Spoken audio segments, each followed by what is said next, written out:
Hello everyone, नमस्कार। कैसे हैं आप सभी? I hope everyone is fine and doing well. This is your English mentor Jatan Madan and I welcome all of you to Guidely. So एक बार फिर से हाजिर हैं एडिटोरियल सेशन के अंदर। सो गाइस, एडिटोरियल सेशन के माध्यम से हम लोग जानने की कोशिश करते हैं बहुत सारी वोकैबुलरी, रीडिंग कॉम्प्रीहेंशन के ऊपर क्वेश्चंस और खूब सारे करंट अफेयर्स। तो आप लोग मुझसे जुड़ना चाहते हैं तो आप जुड़ सकते हैं। Discuss with J M sir, this is my Telegram group, discuss with J M sir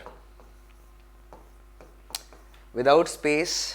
आप सर्च इंजन के अंदर सर्च करें, टेलीग्राम सर्च इंजन के अंदर discuss with J M sir, you will reach out to me.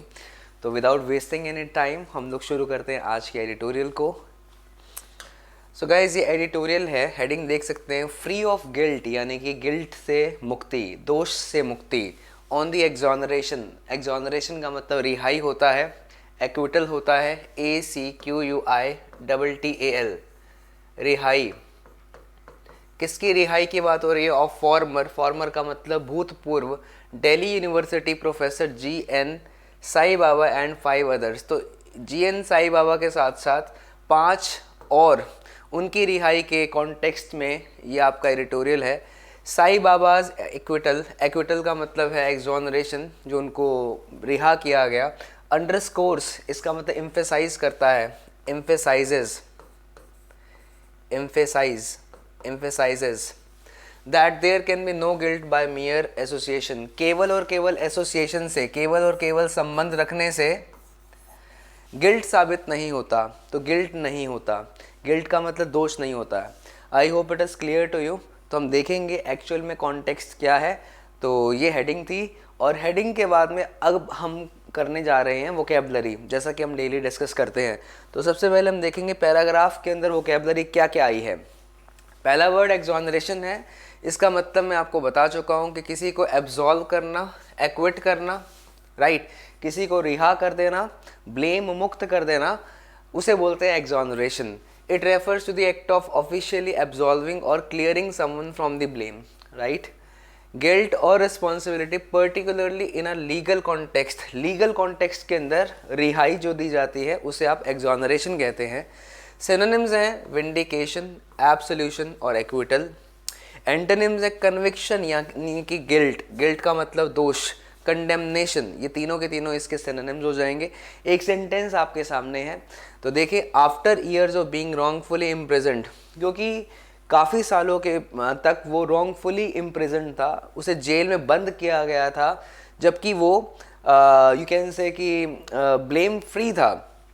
DNA evidence finally led to his exoneration, उसके DNA evidence ने finally उसे you can say exonerate कर दिया, प्रूविंग हिज इनोसेंस, कि वो guilty नहीं है, वो दोषी नहीं है, बियॉन्ड एनी डाउट, बिना किसी डाउट के। I hope it is clear to you. बढ़ते हैं नेक्स्ट वर्ड की तरफ, that is extremist. Extremist word जो है वो रेडिकल व्यूज से रिलेटेड है। रेडिकल का मतलब क्या निकल के आता है? एक्सट्रीम, काफ़ी ज़्यादा, जो नॉर्म से बियॉन्ड है, बियॉन्ड द नॉर्म्स। नॉर्मल यानी कि स्टैंडर्ड से जो काफ़ी ज़्यादा है, बियॉन्ड द नॉर्म। ये आइडियोलॉजी, विचारधारा के लिए या ओपिनियन के लिए ये यूज़ किया जाता है जब किसी पर्सन के विचार काफ़ी ज़्यादा कट्टर होते हैं, राइट, कि वो एक अलग ही संगठन बना दे, तो उसे आप बोलते हैं extremist. Okay, an extremist is someone who holds extreme और रेडिकल व्यूज़, जिसके कंप्लीटली डिफरेंट और रेवोल्यूशनरी, जो चेंज लाना चाहता है, वैसे व्यूज़ होते हैं, आइडियोलॉजीज होती हैं। आइडियोलॉजीज का मतलब विचारधारा और beliefs, particularly in politics, religion और सोशल इश्यूज़। तो सोशल इश्यूज़ के अंदर ये वर्ड यूज किया जाता है, दैट इज़ एक्सट्रीमिस्ट। तो इसमें सिनोनिम्स हैं फंडामेंटलिस्ट, मिलिटेंट और रेवोल्यूशनरी। जैसा कि रेवोल्यूशनरी वर्ड मैंने आपके लिए यूज़ किया था, रेडिकल व्यूज़ यानी कि रेवोल्यूशनरी व्यूज़ ही होता है। एंटोनिम्स हैं मॉडरेट, प्रेगमेटिक, रैशनल और प्रैक्टिकल। प्रेगमेटिक का मतलब होता है प्रैक्टिकल, जिसके प्रैक्टिकल व्यूज़ हैं, ठीक है। मॉडरेट व्यूज़ हैं। रेडिकल अपोजिट होता है मॉडरेट का। उम्मीद करूंगा बात समझ में आ गई होगी। एग्जाम्पल हमारे सामने है, the extremist group carried out. Carried out का मतलब उन्होंने एग्जीक्यूट किया, एग्जीक्यूट किया, किसी एक्टिविटी को इम्प्लीमेंट किया। अ सीरीज ऑफ बॉम्बिंग्स, तो एक्सट्रीमिस्ट ग्रुप ने काफ़ी सारी बमबारी की सिटी के अंदर इन एन अटेम्प्ट टू, किस प्रयास में, टू इम्पोज, इम्पोज का मतलब होता है लागू करना, देयर आइडियोलॉजी, अपनी विचारधारा ऑन दी पॉपुलेशन, क्योंकि वो अपनी विचारधारा पॉपुलेशन पर थोपना चाहते थे इसलिए उन्होंने बमबारी की। नेक्स्ट वर्ड है एक्विटल, एक्सोनरेशन, एक ही बात है, ये मैं आपको ऑलरेडी बता चुका हूँ तो इसको हम दोबारा से नहीं देखेंगे, सिर्फ एग्जाम्पल देख लेते हैं। डिस्पाइट द प्रोसिक्यूशंस एफर्ट्स, तो प्रोसिक्यूशन मैंने आपको लास्ट एडिटोरियल के अंदर बताया था। प्रोसिक्यूशन का मतलब लिटिगेशन होता है, किसी के खिलाफ आप केस कर रहे हैं उसे आप प्रोसिक्यूशन कहते हैं। इसके बावजूद कि प्रोसिक्यूशन के बहुत सारे एफर्ट्स थे to prove his involvement in the crime, कि उसकी इन्वॉल्वमेंट थी क्राइम के अंदर, वो शामिल था क्राइम के अंदर। द डिफेंडेंट, जो अपोजिट था, जो डिफेंड कर रहा था, वॉज ग्रांटेड एक्विटल, फिर भी उसको बरी कर दिया गया, यू कैन से दोष मुक्त कर दिया गया जूरी के द्वारा। जूरी होता है जजेस का bench, okay. Due to lack of conclusive evidence, क्योंकि कंक्लूसिव एविडेंस नहीं था, पुख्ता सबूत ना होने के कारण डिफेंडेंट को एक्विट कर दिया गया, एक्सोनरेट कर दिया गया। नेक्स्ट वर्ड काउंटर वेल करना। काउंटर वेल का मतलब होता है ऑफसेट, ऑफसेट का मतलब काउंटर बैलेंस। अगर कोई फोर्स है उसको आपको कॉम्पनसेट करना है, उसकी इंटेंसिटी को कम करना है, तो इसका मतलब जो चीज़, जो फोर्स आपने उसके यू कैन से अपोजिशन में लगाई तो उसे आप बोलते हैं क्या, काउंटर वेल करना। काउंटर वेल का मतलब होता है किसी चीज़ की इंटेंसिटी को काउंटर बैलेंस या कम करना। इट मीन्स टू ऑफसेट, काफ़ी इंपॉर्टेंट वर्ड है। ऑफसेट का मतलब कॉम्पनसेट करना, कॉम्पनसेट करना, भरपाई कर देना। और काउंटर बैलेंस द इफेक्ट और इन्फ्लुएंस, इन्फ्लुएंस का मतलब प्रभाव, of something by exerting an opposing force, आप अपोजिंग फोर्स लगा रहे हैं। और action, it involves taking measures to neutralize और counteract the impact of another force, action और फैक्टर। तो दूसरी जो फोर्स हमारे खिलाफ लग रही है उसकी इंटेंसिटी को कम करने के लिए जो फोर्स लगाई गई है, राइट, तो काउंटर वेल करने के लिए, इंटेंसिटी को कम करने के लिए, काउंटर वेल या काउंटर बैलेंस करने के लिए जो फोर्स लगाई गई है, तो दैट इज काउंटर वेल करना। तो सिनोनिम है काउंटरएक्ट करना, ऑफसेट करना, न्यूट्रलाइज करना, कम करने की कोशिश करना, किसी चीज़ के प्रभाव को कम करना। एंटोनिम्स है इनहैंस करना, इनहैंस का मतलब एक्सपैंड, वृद्धि करना। बोल्स्टर, रेनफोर्स, बोल्स्टर का मतलब होता है सहारा देना, सपोर्ट करना। बट्रेस करना, BUTTRESS, बोल्स्टर का मतलब होता है बट्रेस करना। एनहांस का मतलब होता है वृद्धि करना। और बोल सकते हो एमिलियोरेट, इसके साथ में एक वर्ड लिख सकते हो एमिलियोरेट, वृद्धि करना। एग्जाम्पल आपके सामने, द गवर्नमेंट इम्प्लीमेंटेड, गवर्नमेंट ने इम्प्लीमेंट किया यानी कि एग्जीक्यूट किया। इकोनॉमिक पॉलिसीज, इकोनॉमिक पॉलिसीज को यहाँ पर एग्जीक्यूट किया जा रहा है गवर्नमेंट के द्वारा, टू काउंटर वेल यानी कि काउंटर बैलेंस करने के लिए द नेगेटिव इफेक्ट्स, जो बुरे प्रभाव थे, नेगेटिव प्रभाव थे, एडवर्स इफेक्ट्स थे। एडवर्स का मतलब होता है नेगेटिव, एडवर्स और नेगेटिव एक दूसरे के सिनोनिम्स हैं। अनफेवरेबल जो इफेक्ट्स थे इन्फ्लेशन के, महंगाई के, on the purchasing power of the consumers, तो इन्फ्लेशन के जो नेगेटिव प्रभाव थे परचेजिंग पावर पर कंज्यूमर्स की, तो उसको काउंटर वेल करने के लिए सरकार ने इकोनॉमिक पॉलिसीज जारी की। आई होप क्लियर हो गया होगा। नेक्स्ट वर्ड है इनकारसरेट कर देना यानी कि बंदी बना लेना और जेल में बंद कर देना, okay. It refers to being confined, confined का मतलब होता है दायरे में रखना, और इम्प्रिजन्ड यानी कि जेल में बंद कर देना। प्रिजन का मतलब क्या होता है, जेल होता है। Typically as a result of being convicted of a crime, जब कोई पर्सन दोषी करार दिया जाए, क्राइम जो करता है उससे दोषी करार दिया जाता है, उसके बाद में जब कन्विक्शन होने के बाद में उसे जेल में बंद किया जाता है, स्पेशली तब उसे इनकारसरेट कहा जाता है। कन्फाइन कर देना, डिटेन कर देना, इम्प्रिजन कर देना, ये इसके सिनोनिम्स हैं। और फ्री कर देना, रिलीज कर देना, लिबरेट कर देना या एक्विट करना, ACQUIT, एक्विट। और एक्सोनरेट इसका मतलब होता है ब्लेम फ्री कर देना, ओके, रिहाई कर देना। ही वॉज इनकारसरेटेड, उसे जेल में बंद किया गया, इम्प्रिजेंट फॉर 3 years, 3 सालों के लिए, after being found guilty of robbery, क्योंकि वो रॉबरी में दोषी पाया गया था, इसलिए। रॉबरी का मतलब लूटपाट होता है। सर्विंग हिज सेंटेंस, सेंटेंस का मतलब होता है पनिशमेंट। ये कौन सा सेंटेंस है, 3 साल का, 3 साल की जो पनिशमेंट थी उसे सेंटेंस कहा जा रहा है, ठीक है। तो लीगल टर्म्स में सेंटेंस का मतलब पनिशमेंट होता है। इन a state penitentiary, okay, state penitentiary के अंदर जहाँ पर उसको पनिशमेंट मिली थी, जेल बोल सकते हो, वहाँ पर उसने 3 साल तक जेल में गुजारे, state penitentiary. I hope it is clear to you. Next word आपके सामने है पेंडेंसी। एज इफ कोई चीज़ पेंडिंग है उसे आप पेंडेंसी कह देते हैं। It refers the state of being pending और अवेटिंग अ डिसीजन और resolution.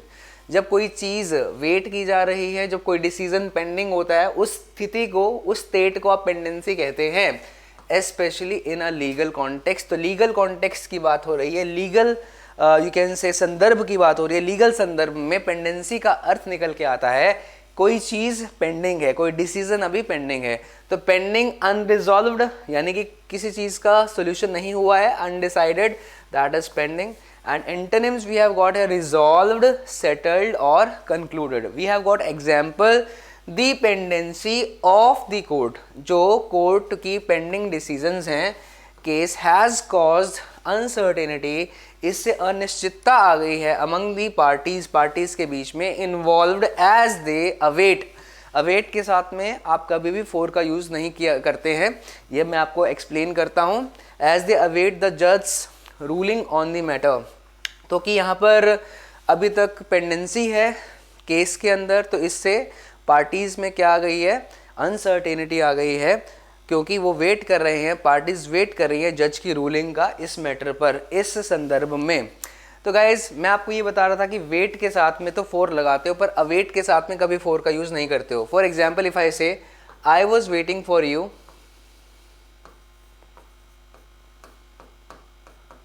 I was waiting for you, ये सही है, फॉर यू, वेट के साथ में फॉर का यूज़ किया गया है, बिल्कुल सही है। बट इफ आई से I was awaiting, I was awaiting for the result, for the result, मैं रिजल्ट का वेट कर रहा था। So this is a wrong sentence guys. For का यूज़ अवेट के साथ में नहीं किया जाता है, वेट के साथ में फॉर का यूज़ किया जाता है, पर अवेट के साथ में आप फोर का यूज़ नहीं करते हैं। उम्मीद करूँगा बात समझ में आ गई होगी। Next is repudiation. रेपुडिएशन का मतलब होता है कास्ट ऑफ, डिनाई कर देना, मानने से मना कर देना। सपोज कीजिए कि किसी पर्सन ने किसी पर आरोप लगाया और वो पर्सन उस आरोप को मानने से मना कर देता है, तो उसे आप रेपुडिएशन कहते हैं। रेपुडिएट करना यानी कि डिनाई कर देना, और we can say cast off. Cast off इसका सिनोनिम है cast off, cast off. It refers to the rejection और डिनायल ऑफ समथिंग, मना कर देना, ठीक है। ऑफन एन आइडिया, आइडिया कोई भी कॉन्सेप्ट हो सकता है, कोई भी ओपिनियन हो सकता है, या कोई भी ब्लेम हो सकता है। बिलीफ, ऑब्लिगेशन और रिस्पॉन्सिबिलिटी, भाई ये रिस्पॉन्सिबिलिटी मेरी नहीं है, सो अगर मैंने इस रिस्पॉन्सिबिलिटी को डिनाई कर दिया है, रिजेक्ट कर दिया, मानने से मना कर दिया है, तो आप बोल सकते हैं मैंने रेपुडिएट कर दिया इसे। और रेपुडिएशन एक नाउन है और रेपुडिएट एक वर्ब है। Rejection, denial and disavowal. Disavowal यानी कि मना कर देना। एंटोनिम्स हैं कि एक्सेप्ट कर लेना, एक्सेप्टेंस मान लेना, एक्नॉलेजमेंट, एंडोर्समेंट, एंडोर्समेंट का मतलब सपोर्ट करना, एंडोर्स करना, ओके। उम्मीद करूंगा बात समझ में आ गई होगी। और या कन्फेशन भी बोल सकते हो, कन्फेशन मान लेना, कन्फेशन। जैसे कि चोर ने कन्फेस किया, क्राइम उसी ने ही किया था, चोरी उसी ने ही की थी, तो कन्फेशन का मतलब होता है मान लेना, स्वीकार कर लेना।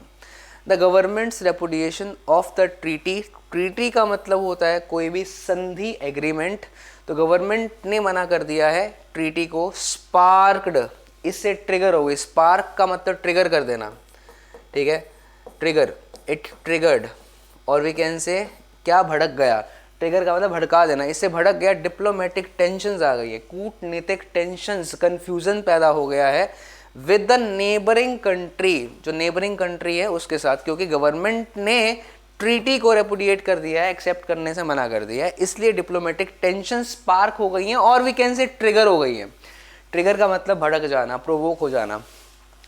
As it was seen as a breach, breach का मतलब होता है उल्लंघन, ओके, दैट इज वायलेशन, क्योंकि ये एक वायलेशन है, ये उल्लंघन है of trust and international agreements, ये ट्रस्ट और इंटरनेशनल संधियों का क्या है, उल्लंघन है। इसे इस तरीके से देखा गया क्योंकि गवर्नमेंट ने रेपुडिएट कर दिया, इसे रेपुडिएट कर दिया ट्रीटी को, इससे डिप्लोमेटिक टेंशन्स हो गई हैं किसके बीच में, नेबरिंग कंट्री और हमारी कंट्री के बीच में, क्योंकि ये देखा गया एक वायलेशन के रूप में, ट्रस्ट और इंटरनेशनल एग्रीमेंट्स के वायलेशन के रूप में इसे देखा गया। अगला वर्ड है प्रोसिक्यूशन। तो प्रोसिक्यूशन का मतलब लिटिगेशन होता है, इंडाइटमेंट होता है, इसे इंडिक्टमेंट नहीं बोलते हैं, इंडाइटमेंट बोलते हैं। लिटिगेशन, ट्रायल, और बोल सकते हो क्या सू कर देना, किसी के अगेंस्ट केस कर देना। लिटिगेशन का मतलब केस फाइल कर देना। तो it refers to the legal process of bringing charges. आप चार्जेस लगा रहे हैं अगेंस्ट समवन, किसी के against, for a crime and presenting evidence. आप एक क्राइम के लिए चार्जेस लगा रहे हैं और प्रेजेंट कर रहे हैं एविडेंस को कोर्ट के अंदर टू प्रूव देयर गिल्ट। उनके दोष को साबित करने के लिए आप एविडेंस रख रहे हैं, उसे आप प्रोसिक्यूशन कहते हैं। और सरकारी वकीलों को प्रोसिक्यूटर्स कहा जाता है। ओके, अगला जो आपका इंटरनेम है दैट इज डिफेंस, जो डिफेंस कर रहा है। एक तो जो आरोप लगा रहा है दैट इज प्रोसिक्यूटर, और सेकंड अगली पार्टी क्या होगी तो वो डिफेंस करेगा, तो डिफेंस बोलेंगे उसको। एक्सोनरेशन, एक्विटल, ये वर्ड बार बार आ रहे हैं, तो आई होप ये क्लियर हो गया होगा। एक्विटल के साथ में आप एब्सॉल्व लिख लेना। एब्सॉल्व का मतलब भी क्या निकल के आता है, बरी कर देना। The prosecution presented compelling evidence. तो कंपेलिंग एविडेंस का मतलब होता है बहुत ही ज़्यादा फेवरेबल, काफ़ी जो देख के विश्वास करने का मन करे। तो प्रोसिक्यूशन ने यानी कि सरकारी वकीलों ने प्रेजेंट किया एविडेंस को जो कि काफ़ी पुख्ता था, स्ट्रॉन्ग एविडेंस को, linking the defendant to the crime, जो कि साफ साफ डिफेंडेंट यानी कि अपोजिट पार्टी को क्राइम के साथ में जोड़ रहा था, leading to their conviction by the jury, और जिससे कन्विक्शन हो गई जूरी के द्वारा, जिससे जूरी ने उन्हें आरोपी यानी कन्विक्शन का मतलब पनिशमेंट सुना दी। नेक्स्ट सीजर, सीज कर लेना। अब ये देखो सीज तीन वर्ड्स होते हैं, एक होता है SEIZE, एक होता है CEASE। ओके, तो इन दोनों के बारे में जान लेते हैं।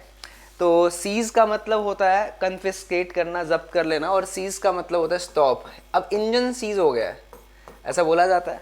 इंजन क्या हो गया है, सीज हो गया। तो इंजन सीज होने का मतलब इंजन रुक गया है। पेट्रोल इंजन के अंदर अगर डीजल डाल दिया जाए तो इंजन क्या हो जाता है, कंप्रेशन वैल्यू अलग होने के कारण इंजन सीज हो जाता है। तो सीज का मतलब रुक गया, और ये जो सीज है जब्त करना होता है दैट इज कन्फिस्केट। यस, लिखा हुआ है हमारे पास में वर्ड कन्फिस्केट करना, एप्रोप्रिएशन करना और कैप्चर यानी कि जब्त कर लेना। तो it refers to the act of taking possession. Possession का मतलब सामान, ये एक तरीके से एक्ट है जिसमें पोजेशन को ले लिया जाता है, सामान को ले लिया जाता है, ऑफ समथिंग फोर्सिबली और लीगली। फोर्स से और लीगली आप सामान को जब्त कर रहे हैं, ऑफन बाय अथॉरिटी। अथॉरिटी वाहनों को भी जब्त कर लेती है, पुलिस वाले वाहनों को जब्त कर लेते हैं, ट्रैफिक पुलिस, तो इसको बोलते हैं इम्पाउंड कर लेना। तो इम्पाउंड भी इसके साथ में आप जोड़ सकते हो, इम्पाउंड। इम्पाउंड का मतलब होता है यस, किसी भी वाहन को जब्त कर लेना, सीज कर लेना। रिलीज कर देना, सरेंडर कर देना, रिटर्न कर देना, वापस कर देना, ये बात क्लियर हो गई होगी। Police conducted a seizure of illegal drugs. तो पुलिस ने कंडक्ट किया, कंडक्टेड का मतलब होल्ड, हेल्ड किया, मतलब एक इवेंट को ऑर्गेनाइज करना। तो पुलिस ने ऑर्गेनाइज किया सीजर ऑफ इलीगल ड्रग्स। तो इलीगल ड्रग्स को जब्त कर लिया गया ड्यूरिंग द रेड के दौरान on the suspects house. Suspect का मतलब जिस पर शक किया जा रहा था। चलिए नेक्स्ट वर्ड आपके सामने है रिलाई करना किसी पर। तो रिलाई जब आप करते हैं तो किसी पर डिपेंड हो जाते हैं, ट्रस्ट करते हैं। तो depend on someone, to bank on someone, lean on someone, bank on someone. तो ट्रस्ट, लीन, बैंक। लीन का मतलब होता है झुकना, ठीक है। तो मतलब आप किसी के ऊपर सहारा ले रहे हैं यानी कि ट्रस्ट कर रहे हैं। Which means to depend on, have on और हैव कॉन्फिडेंस इन समथिंग और समवन। मतलब जब आपको कॉन्फिडेंस है, विश्वास है किसी के अंदर, तो आप ट्रस्ट दिखाते हैं और उस ट्रस्ट करने को रिलाई ऑन बोलते हैं। सस्पेक्ट का मतलब संदिग्ध, डिसबिलीव करना, क्वेश्चन करना, यानी कि आप शक कर रहे हैं तो जिस पर शक करेंगे उसे आप सस्पेक्ट कहते हैं। Okay, I hope it is clear to you. To smell a rat, ये एक मुहावरा है, टू स्मेल अ रैट, दाल में कुछ काला होना। To smell a rat. Okay, ये एक मुहावरा है जिसका मतलब होता है कोई चीज़ अंडर सस्पिशन है। आई होप क्लियर हो गया होगा। एग्जाम्पल है she relied on her friends advice, वो रिलाई किया, उसने ट्रस्ट किया, वो डिपेंड किया अपने फ्रेंड की एडवाइस पर। एडवाइस ये एक नाउन है, एडवाइस विद सी। फ्रेंड्स यानी कि नाउन के साथ एपोस्ट्रोफी एस। नाउन के साथ जब एपोस्ट्रोफी एस आता है ना तो अगला जो वर्ड होता है वो नाउन ही होता है।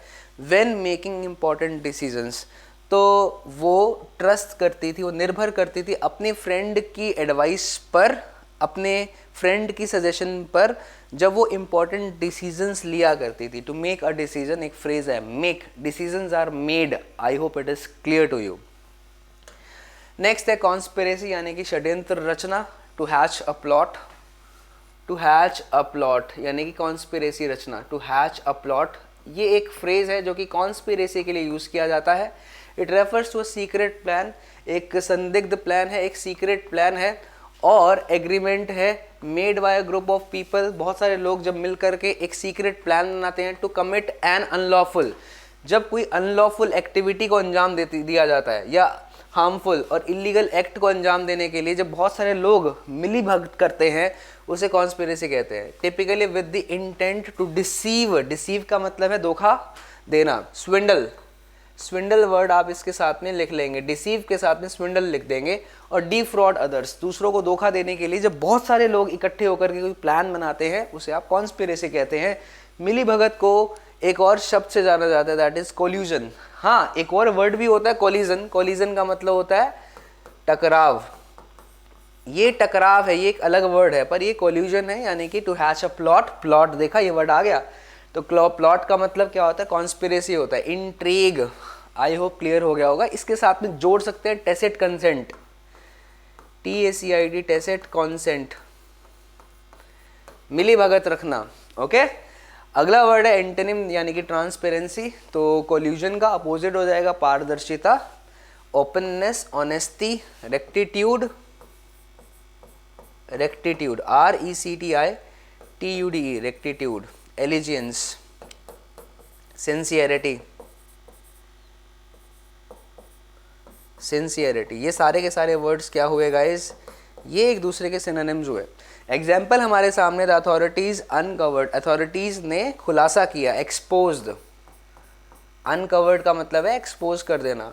एक कॉन्स्पिरेसी तो मतलब जिनके पास में पावर थी, अथॉरिटीज थे, अथॉरिटीज ने एक्सपोज किया कॉन्स्पिरेसी को। किसके बीच में थी? Among several high ranking officials के बीच में थी।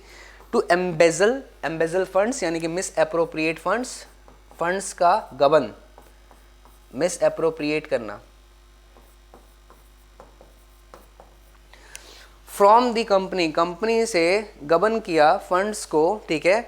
और अथॉरिटीज़ ने एक्सपोज किया, कॉन्स्पिरेसी चल रही थी हाई रैंकिंग ऑफिशियल्स, जो ऊपर के लोग थे, उनके बीच में। किस चीज़ के लिए वो क्या करते थे? वो एम्बेजल करते थे फंड्स को कंपनी से, वो गबन करते थे। फंड्स जो कंपनी के लिए थे वो उसका गलत इस्तेमाल करते थे। अगला वर्ड है कॉग्निजेंस। कॉग्निजेंस का मतलब होता है अवेयरनेस यानी कि कोई जानकारी आपके पास में है, नॉलेज है। It refers to awareness, recognition और नॉलेज ऑफ समथिंग, किसी चीज़ का नॉलेज होना, कोई चीज़ अवेयर होना, दैट इज कॉग्निजेंस है। और इसका जो एडजेक्टिव बनता है वो बनता है कॉग्निजेंट। ओके, अवेयरनेस, रिकग्निशन और नॉलेज ये सिनोनिम्स हैं जो कि बताए गए हैं डेफिनेशन के अंदर ही। और एंटोनिम्स हैं इग्नोरेंस और कॉग्निजेंट का अपोजिट होता है इग्नोरेंट, एक ऐसा इंसान जिसके पास में नॉलेज नहीं है, जो अनजान है किसी बात से, दैट इज इग्नोरेंट है। इन अटेंशन और नेग्लेक्ट करना। The court declined to take cognizance, तो कोर्ट ने मना कर दिया कि वो नॉलेज संज्ञान में नहीं लेगी of the case due to lack of jurisdiction, क्योंकि जुरिस्डिक्शन थी ही नहीं, जजमेंट के लिए जज ही नहीं थे, तो कोर्ट ने मना कर दिया कॉग्निजेंस के लिए, केस को संज्ञान में लेने से, केस के ऊपर हाईलाइट डालने से मना कर दिया कोर्ट ने।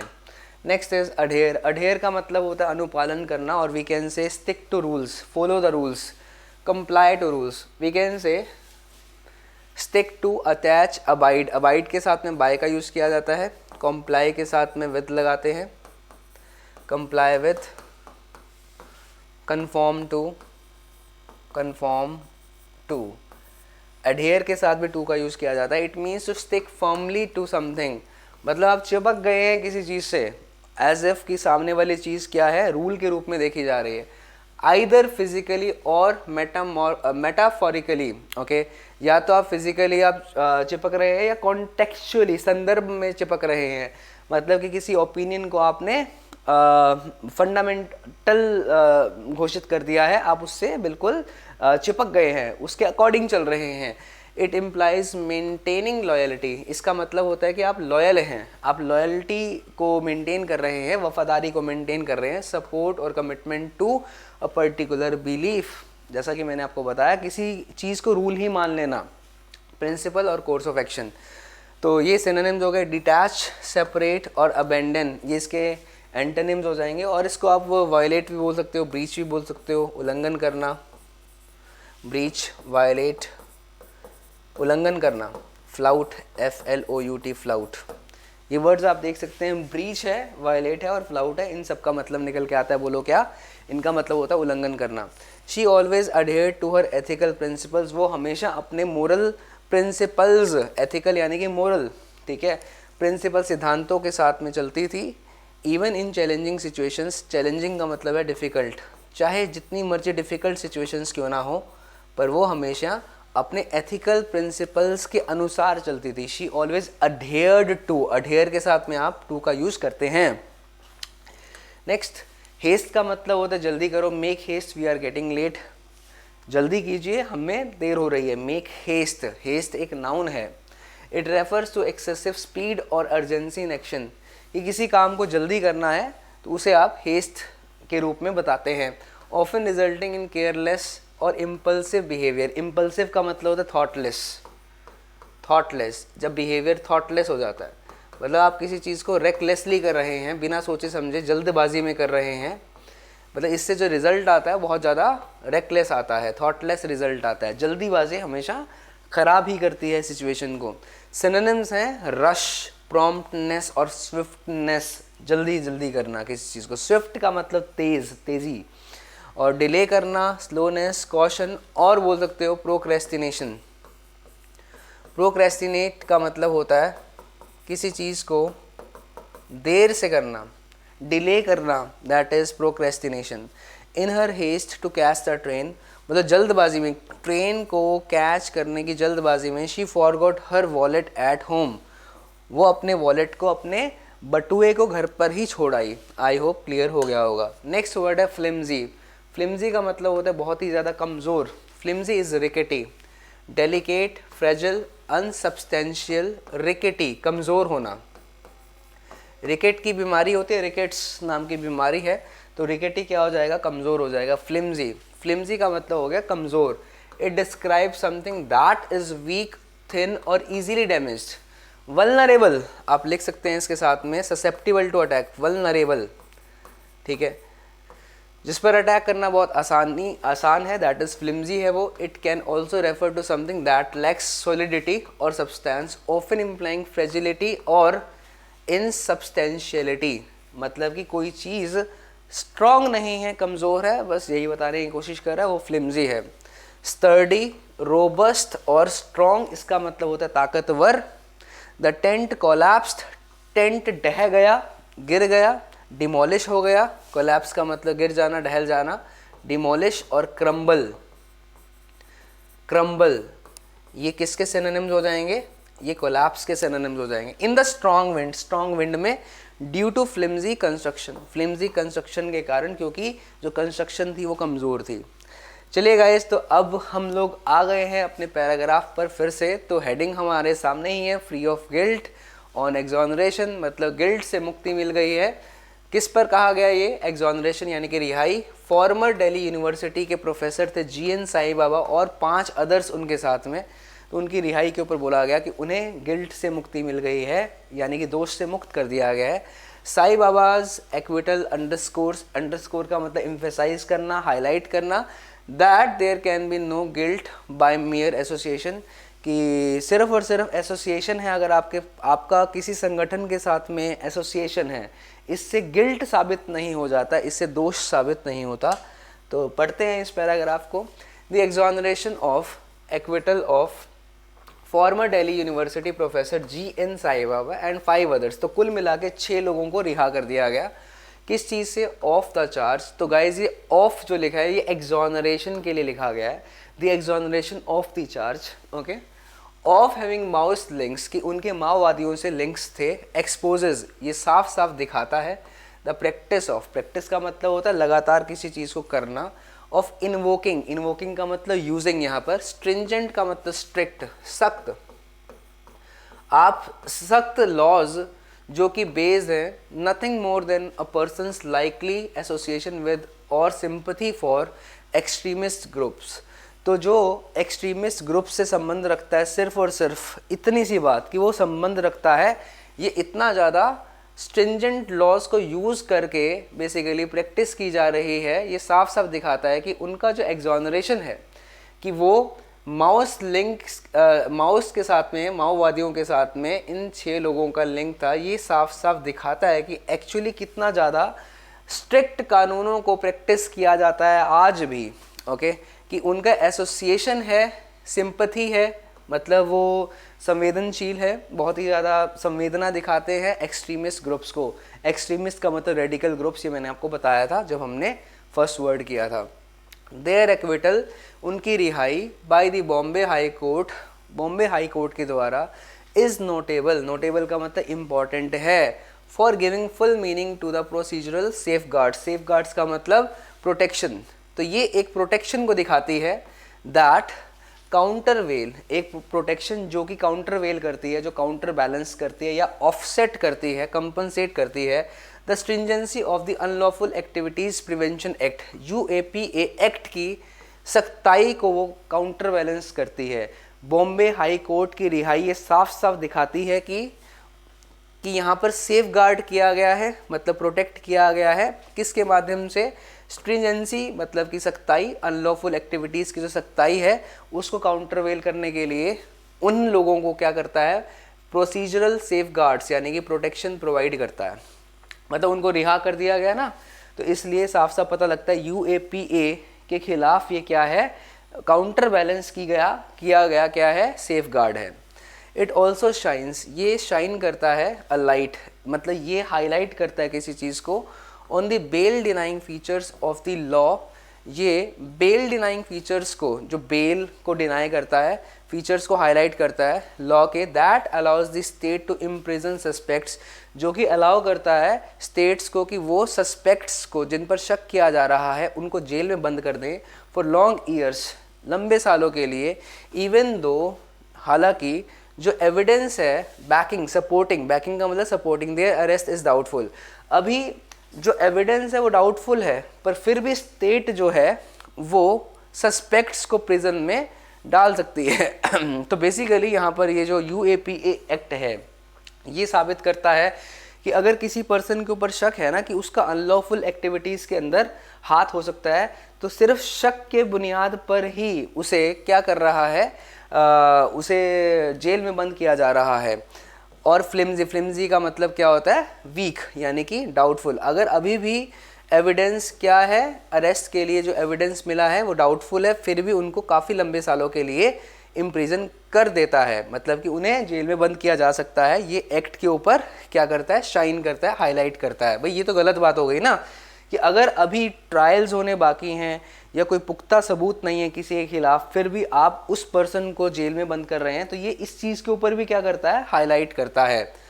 इन दिस पर्टिकुलर केस, इस पर्टिकुलर केस में 5 of the accused were arrested in 2013, 5 जो आरोपी थे, एक्यूज्ड का मतलब होता है जिन पर आरोप लगे हैं, उनको 2013 के अंदर अरेस्ट किया गया था एंड कॉन्टिन्यूड टू बी इनकार्सरेटेड, और उन्हें बंद रखा गया जेल के अंदर सिंस देन, तब से लेके अब तक। And one of them died during the pendency, अभी केस पेंडिंग था, अपील जो थी वो पेंडिंग थी, तो उनमें से 5 में से एक तो वहीं पे उसकी डेथ हो गई थी। Mister Sai Baba was arrested in 2014। The trial court had convicted the 6 of them, trial court ने यहाँ पर कन्विक्ट किया था, यानी कि पनिश किया था 6 ऑफ देम को, एंड सेंटेंस्ड, और उसको पनिश किया, सेंटेंस दिया, मतलब सेंटेंस का मतलब पनिशमेंट सुना दी गई थी 5 ऑफ देम टू लाइफ, मतलब कि 5 को तो लाइफ इम्प्रिजनमेंट सुना दिया गया कि उनको उम्र कैद की सज़ा सुनाई गई है, and awarded a 10 year term to the other, और एक को 10 साल की सज़ा सुनाई गई। 5 को सज़ा सुनाई गई लाइफ इम्प्रिजनमेंट की, और एक को जो सज़ा सुनाई गई 10 साल की। The case will also be remembered for a dubious, dubious का मतलब होता है डाउटफुल रीज़न। ये जो केस है वो डाउटफुल रीज़न के लिए रिमेंबर किया जाएगा, इसे याद रखा जाएगा। सुप्रीम कोर्ट्स हेस्टी, हेस्टी का मतलब केयरलेसली, जल्दबाजी में जो इंटरवेंशन हुआ था उसका, इंटरवेंशन का मतलब वी कैन से हस्तक्षेप करना, ओके, इंटरफेयर करना, intervention, to stay their discharge by the high court in 2022। तो हाई कोर्ट ने डिस्चार्ज किया 2022 के अंदर, पर सुप्रीम कोर्ट ने जल्दबाजी में हस्तक्षेप करके उसके रिहाई पर, हाई कोर्ट की जो रिहाई थी उस पर क्या कर दिया, स्टे लगा दिया, भाई अभी हम रिहा नहीं करने देंगे। They were discharge on the ground, किस बेस पर उन्हें डिस्चार्ज किया जा रहा था, that the sanction given to prosecute them, जो सैंक्शन, जो मतलब कि यू कैन से सैंक्शन लगाए गए थे, जो रिहाई लगाई गई थी, जो प्रोसिक्यूट का मतलब होता है किसी के खिलाफ कार्रवाई करना लीगली, दैट इज प्रोसिक्यूट करने के लिए, under UAPA was not valid, कि वो वैलिड नहीं था।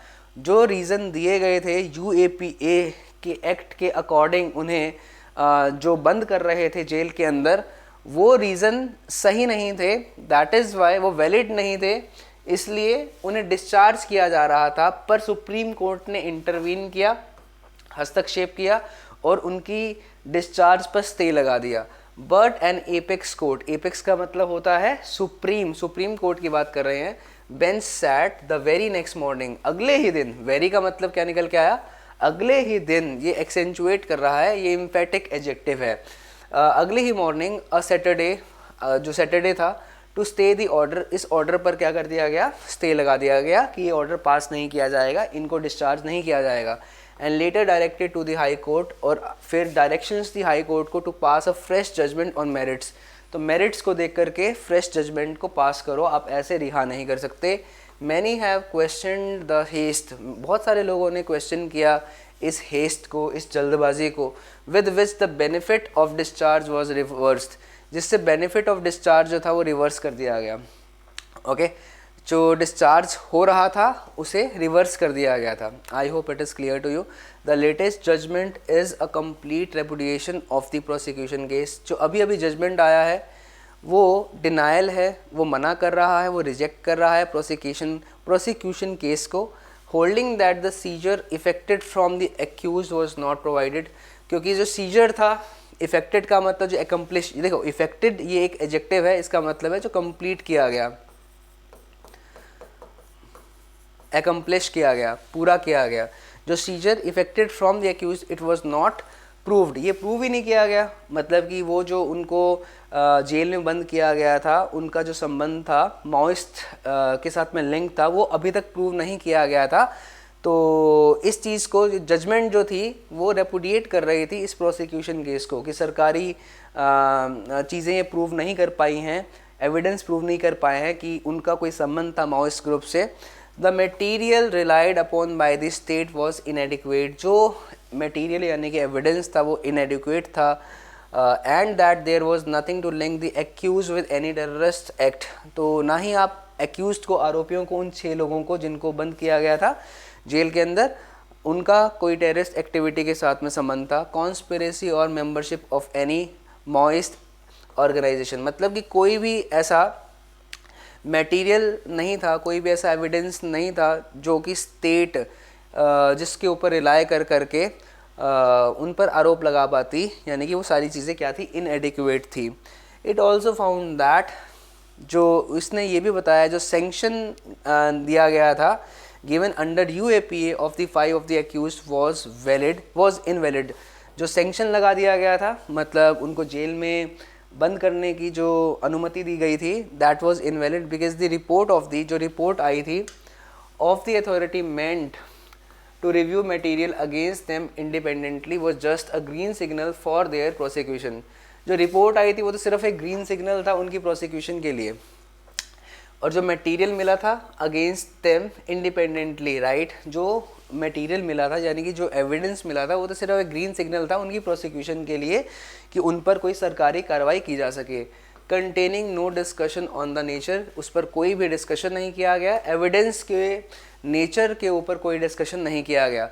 Further the trial court had taken cognizance, अब ट्रायल कोर्ट ने कॉग्नाइजेंस ले लिया है, संज्ञान में ले लिया है of the charge sheet against mister Sai Baba even before the sanction, sanction से पहले ही इन्होंने संज्ञान में ले लिया। Which came later had been received, sanction had been received, जो कि बाद में निकल के आया कि वो रिसीव मतलब कि पहले से ही ले लिया गया था। इन इट्स डिस्कशन, डिस्कशन में on the use of UAPA against the accused, जब डिस्कशन किया गया कि UAPA आप यूज़ कर रहे हैं, आप इस एक्ट को यूज़ कर रहे हैं एक्यूज्ड के against, the court has again emphasised, court ने फिर से जोर दिया है that more stringent a law is, जितना ज़्यादा सख्त एक कानून होता है, the greater will be the need to adhere to procedural safeguards, कि आपको उतनी ज़्यादा ज़रूरत होती है कि आप लोग सेफ गार्ड्स को भी साथ में लेके चलें, कि कोई पर्सन गलती से भी जिसके खिलाफ ये एक्ट इम्पोज किया जा रहा है वो गलती से भी गलत एक्ट को इम्पोज ना किया जाए। तो मतलब आपको साथ साथ सेफ गार्ड्स भी लेके चलने पड़ते हैं। The independent review was an additional safe guard introduced in UAPA इन 2008, 2008 के अंदर एक इंडिपेंडेंट रिव्यू जो था एक एडिशनल प्रोटेक्शन प्रोवाइड कर रहा था, 2008 के अंदर इसको शामिल किया गया था। इट रिआइट्रेट्स, ये दोहराता है द प्रिंसिपल दैट, इस सिद्धांत को, दैट मियर पोजेशन, मियर का मतलब ओनली, सिर्फ और सिर्फ पोजेशन ऑफ लिटरेचर और पब्लिसिटी मटेरियल, कि अगर आपके पास में कोई पब्लिसिटी मटेरियल है, कोई ऐसा यू कैन से पर्चे हैं, पर्चे, राइट, जो कि किसी से संबंध रखते हैं, विदाउट एनी डायरेक्ट एविडेंस, बिना किसी डायरेक्ट एविडेंस के, लिंकिंग सस्पेक्ट्स, जो कि सस्पेक्ट से लिंक कर रहे हों with a terrorist act, can not be ground to convict them under UAPA। इसका मतलब अगर आपके पास में सिर्फ और सिर्फ वो पर्चे हैं जो कि लिटरेचर बोल सकते हो, कुछ लिखा हुआ है ऐसा जो कि लिंक करता है किससे, टेररिस्ट एक्ट से, तो इसका मतलब आप उस लिटरेचर के बिहाफ पर किसी भी, ये ग्राउंड नहीं हो सकता, ये बेसिस नहीं हो सकता कि आप उसे कन्विक्ट कर दे, सज़ा सुना दें अंडर UAPA एक्ट के। ठीक है, चलिए अब बढ़ते हैं हम लोग आगे।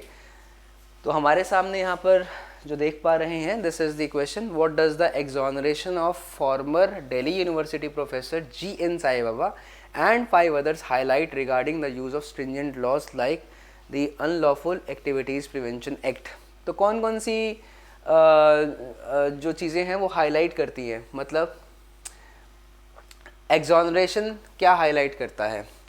The exoneration highlights the potential for misuse of stringent laws such as link with neighbour countries. तो नेबर कंट्रीज़ की बात हुई है? नो, यहाँ पर बात हुई है कि अनलॉफुल एक्टिविटीज़ के साथ में या टेररिस्ट ग्रुप या मॉइस्ट ग्रुप्स के साथ में लिंक है उनका, ये हाईलाइट करता है। ठीक है, तो ये तो गलत हो जाएगा। The exoneration highlights the potential for misuse of stringent laws, कि आपने स्ट्रिंजेंट लॉज का मिसयूज़ किया है, such as UAPA based solely on presumed associations और सिंपैथीज विद एक्सट्रीमिस्ट ग्रुप्स। देखा, ये आ गया। rather than concrete evidence of wrongdoing, yes absolutely correct, तो B is absolutely correct। अब C की बात करते हैं। एक्सोनरेशन जो उनकी रिहाई है ये हाईलाइट करती है कि आपने पोटेंशियली मिसयूज़ किया है स्ट्रिंजेंट लॉज का, जैसे कि आपने स्पाई के रूप में, जासूस के रूप में काम किया है, सोल्ड ऑफ आइडल्स, आइडल्स का मतलब मूर्तियों को बेच करके जासूसी का काम किया है, so that is not related to that. Spy की बात या आइडल्स की बात नहीं की गई है, तो सी गलत हो जाएगा। Exoneration highlights the potential for misuse of authority such as appointed staffs in Delhi University. Delhi University के अंदर जो अपॉइंटमेंट हुई है स्टाफ की, तो इससे लिंक नो, बात है कि इनका जो लिंक था वो एक्सट्रीमिस्ट ग्रुप्स के साथ में था। ये हाईलाइट करता है कि आपने इन अनलॉफुल एक्टिविटीज़ के साथ में लिंक किया है कि आप लोग कितना पोटेंशियली आप इसे मिसयूज़ कर रहे हैं स्ट्रिंजेंट लॉस को। So the correct answer to this question is option number B. चलिए बढ़ते हैं आगे। According to the latest judgment, latest judgment के according what were the key points, कौन कौन से की पॉइंट्स थे, इंपॉर्टेंट पॉइंट्स थे इन रेपुडिएटिंग, यानी कि जो डिनाई कर रहे थे, डिसअवोवल कर रहे थे the prosecution's case against the accused. ठीक है, तो फर्स्ट है आपके सामने, the key points in repudiating the prosecution's case included findings that the seizure from the accused, जो कि एक्यूज्ड से लिया गया था, इट वाज नॉट प्रूवन, ये बिल्कुल भी प्रूवन नहीं था। एविडेंस जो था वो इनएडिक्वेट था and there was no link to any terrorist activity. Yes, ये बात सही है, कॉन्स्पिरेसी और members in a Maoist organisation, that is written over there. Additionally, High Court declared the sanction given under UAPA to 5 of the accused as invalid। तो ये जो पास किया गया था, मतलब उनके खिलाफ जो मुकदमा पास किया गया था, that was also invalid. High court ने इनवैलिड घोषित कर दिया था क्योंकि इंडिपेंडेंट रिव्यू था नहीं और criticism of the trial court's premature cognizance of the charges against mister Sai Baba, कि आपने पहले से ही उसे संज्ञान में ले लिया था, जो चार्जेस थे ना ऐसे लिया था कि मानो जैसे कि आपने चार्ज नहीं लगाया उस पर, तो आपने दावा करके चार्ज लगाया कि ऐसा उन्होंने किया ही होगा कि मिस्टर साई बाबा जो थे उनका डायरेक्टली माओइस्ट के साथ में लिंक था ही था, तो प्री मैच्योर कॉग्नाइजेंस आपने ले लिया था। तो ए भी सही है, बी भी सही है। The findings that seizure from the accused was not proven, सही बात है, and the evidence was destroyed, evidence जो था वो डिस्ट्रॉय कर दिया गया था, ये बात नहीं है, गलत। The accused was deported to London, London की बात नहीं हुई है तो गलत। तो both A and B, yes A भी सही है, बी भी सही है, तो आंसर क्या आएगा? ई। अब आंसर मार्क क्या करना पड़ेगा? ई आंसर मार्क करना पड़ेगा। चलिए बढ़ते हैं आगे। What was the outcomes? Outcomes का मतलब होता है रिजल्ट्स, कॉन्सिक्वेंसेस, परिणाम। रिजल्ट्स क्या थे of the trial court's decision? Decision के रिजल्ट्स क्या थे regarding the 6 accused individuals? 6 accused individuals के रिजल्ट क्या थे? The trial court convicted the 6 accused individuals, sentencing 4 of them to life imprisonment. 6 में से 5 को तो लाइफ इम्प्रिजनमेंट मिला था, 6 में से 5 को लाइफ इन प्रिजन मिला था और एक को 10 साल की सज़ा सुनाई थी, ऐसा मैं रिकॉल कर पा रहा हूँ। 15 टर्म गलत है, 10 ईयर सही है, पर 4 नहीं थे 5 थे वो, तो इसलिए पहला भी गलत हो जाएगा, ठीक है। और 5 ऑफ देम लाइफ इम्प्रिजनमेंट और 15 साल गलत हो गया। इसमें 6 सेंटेंसिंग 5 ऑफ देम तो life imprisonment and 1 to 10 year term, yes सही है। 6 इंडिविजुअल्स को यहाँ पर एक्यूज़ किया गया था, 3 को लाइफ इम्प्रिजनमेंट दिया था, 5 को दिया था। 6 accused sentencing 5 of them to life imprisonment and 1 to 5 year term, नहीं 10 ईयर टर्म। तो आपका आंसर क्या रहेगा? सी रहेगा। उम्मीद करता हूँ ये बात आपको समझ में आ गई होगी। Which of the following is incorrect statement according to the passage? कौन सी बात गलत है ये बताना आपको। Their acquittal by the Bombay High Court is notable for giving full meaning to the procedural safeguards that countervail, yes बिल्कुल ठीक है गाइस। तो UAPA को काउंटर बैलेंस करने के लिए जो सेफ गार्ड प्रोसीजर का इस्तेमाल किया गया था, उनकी जो रिहाई है बॉम्बे हाई कोर्ट के द्वारा, ये साफ साफ उन सेफ गार्ड्स के ऊपर नज़र डालती है जो काउंटर वेल करते हैं। एब्सोल्युटली करेक्ट, ये सही है। आपको बताना है इनकरेक्ट क्या है। GN साई बाबा जो है फॉर्मर दिल्ली यूनिवर्सिटी प्रोफेसर है, ये भी बात सही है, ये भी बात सही है, तो आपका आंसर नहीं हो सकता।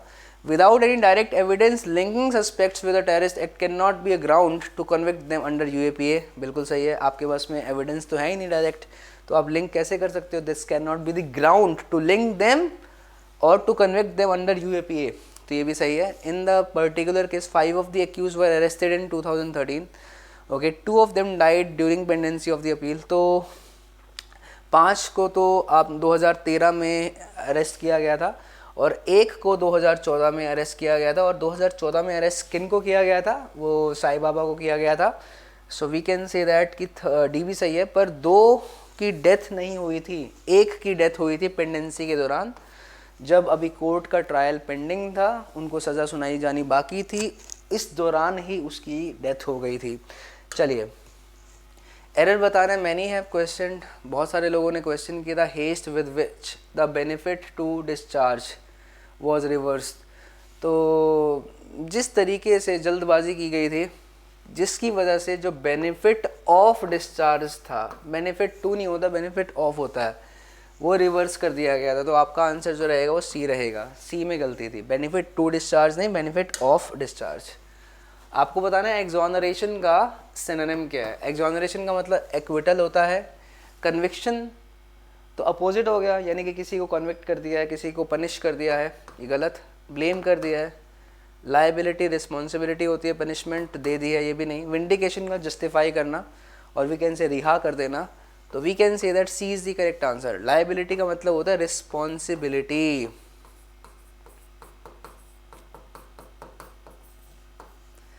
चलिए, कॉन्स्पिरेसी का मतलब क्या है? कॉन्स्पिरेसी का मतलब होता है षड्यंत्र रचना, सीक्रेटली कुछ प्लान करना। A secret plan by a group to do something lawful तो नहीं होगा, अनलॉफुल।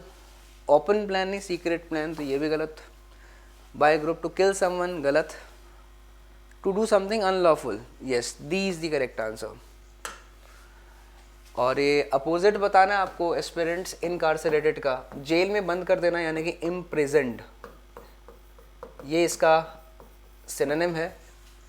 तो फ्रीडम अपोजिट है, कस्टडी में रखना, कैप्टिविटी, डिटेंशन और इंटर्नमेंट, ये सारे के सारे जो वर्ड्स हैं इनका मतलब है बंदी बनाना। और जबकि फ्रीडम का मतलब लिबरेशन, रिहाई। I hope it is clear to you. So guys, तो आपने देखा हमने यहाँ पर आज की क्लास के अंदर एक एडिटोरियल को डिस्कस किया। एडिटोरियल पर क्या क्या वोकैबुलरी बन सकती थी वो हमने डिस्कस किया सिनोनिम्स और एंटोनिम्स के साथ में, और क्या क्या क्वेश्चंस बन सकते थे, एग्जामिनर सीधा कैसे क्वेश्चंस पूछ सकता है ये हमने देखा। तो इस बेस पर हम लोग अपनी यू कैन से रीडिंग कॉम्प्रिहेंशन को इम्प्रूव करते हैं डेली बेसिस पर। और एस्पिरेंट्स, आप गाइडली एप्लीकेशन को डाउनलोड करके वहाँ पे हमारे एडिटोरियल सेशन के सब्सक्रिप्शन को भी हासिल कर सकते हैं, एनरोल कर सकते हैं अपने आप को। Thank you so much guys for being with me.